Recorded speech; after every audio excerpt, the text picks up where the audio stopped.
This is my week 7 check-in. Just a bit of time to reflect on how this week has gone and pulling out some highlights, some lessons learned, what I'm feeling about things moving forwards, that kind of thing, as per normal. So let's get going. Once again, week 7 did yield 6 days where I was able to speak to at least one person about Jesus. And one characteristic I'd say about week 7 is it was a little easier in some ways because I was out and about more than usual. This was another business trip across to California. Also had a dentist visit. So I got to talk to someone in the dentist because I was there. 2 different airports, a restaurant where I was eating away from home, and just out and about around the hotel. There was only one day, I think, this week where I had to intentionally go out somewhere to make sure I could talk to somebody. So that was really helpful this week. Last week, my expressed desire at the end of week 6 was just wanting to see maybe a little bit more movement around word of knowledge or the prophetic area. And that was a kind of prayer request or prayer focus for myself that I'd laid out there last week. And I'm really encouraged that this week I did see some breakthrough there. I think generally speaking, I would say I was more aware of the sense of promptings and just like the Lord giving a bit of direction about what to do when I was out and about, but very specifically on, let me see what evening this would have been, Thursday evening. Heather, who was traveling with me on the business trip, and I went and got some food at a nearby restaurant and engaged the server a little bit, and immediately just had this sense that she sings. And it really took me by surprise. And I looked at Heather and I said, I wonder if that's a word of knowledge.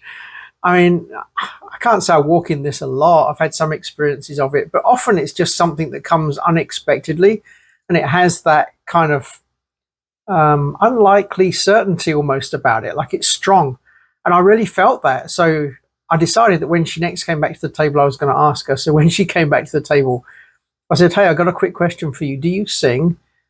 And her response was immediate and very enthusiastic. She said, yes, I do sing.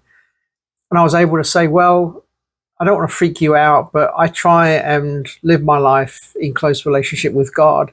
And I just felt that he told me that as you walked away from our table a few minutes ago.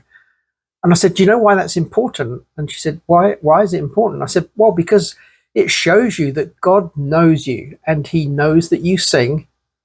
He knows all about you, actually. And he really wants you to know him. He really wants relationship with you.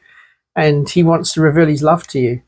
And she seemed really touched by that and quite encouraged. And she went about her business, really busy serving lots of tables. But every opportunity she had, she'd come back and she started talking to us about her singing and about the concerts that she'd been to, and even the karaoke that she did. And you know what? I was pondering in between a couple of her visits to our table, I wonder if we could actually ask her to sing, but I didn't ask her to.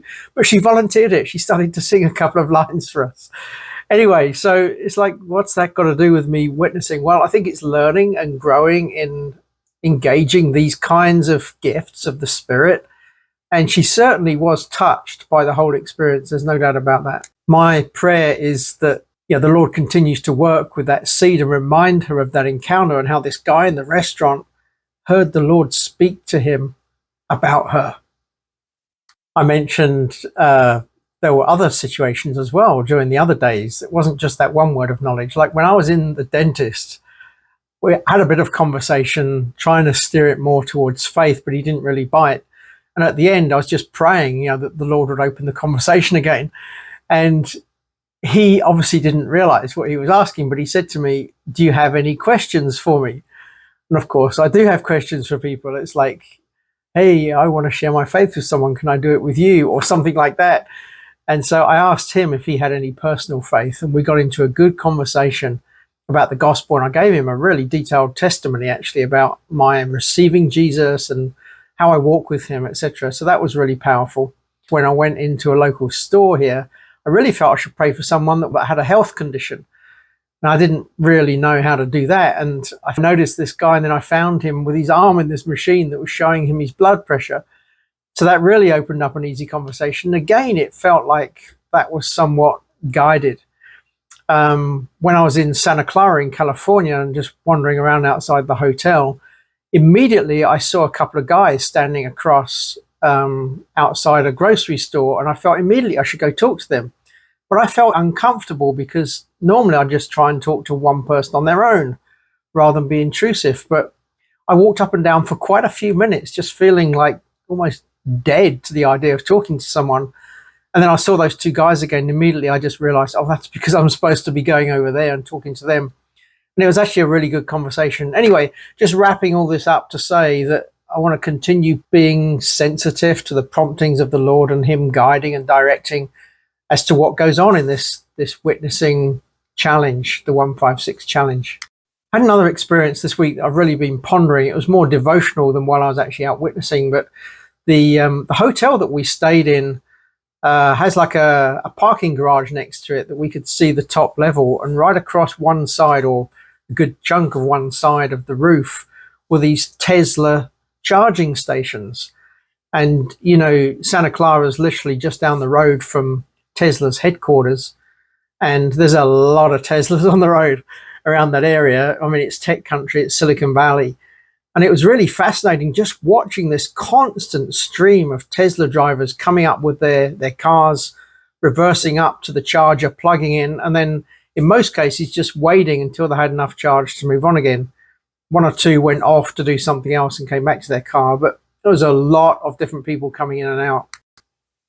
It got me thinking about fuel and about power, you know, trying to draw an analogy now to a little bit of the spiritual life, and just the contrast between an electric vehicle and a more traditional gasoline engine vehicle. And just thinking about this, you know, I know the whole idea with electric vehicles is that it's cleaner, certainly is at point of use. It all depends, you know, in terms of its wider influence on emissions, where and how the electricity was generated, of course.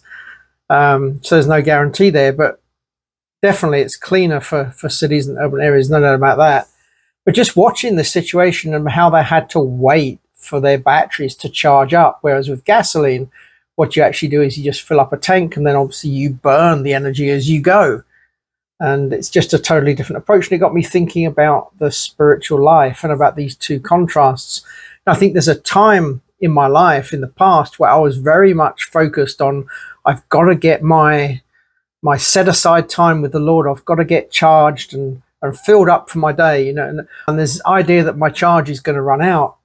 And that's more like a picture of an electric car. Whereas with the gasoline car, it's just got a resource within it that it draws upon and constantly burns it as it goes. Now, obviously with a car, it does need filling up every now and again. But in the spiritual life, in the new creation, we know that we are constantly and always connected to the source.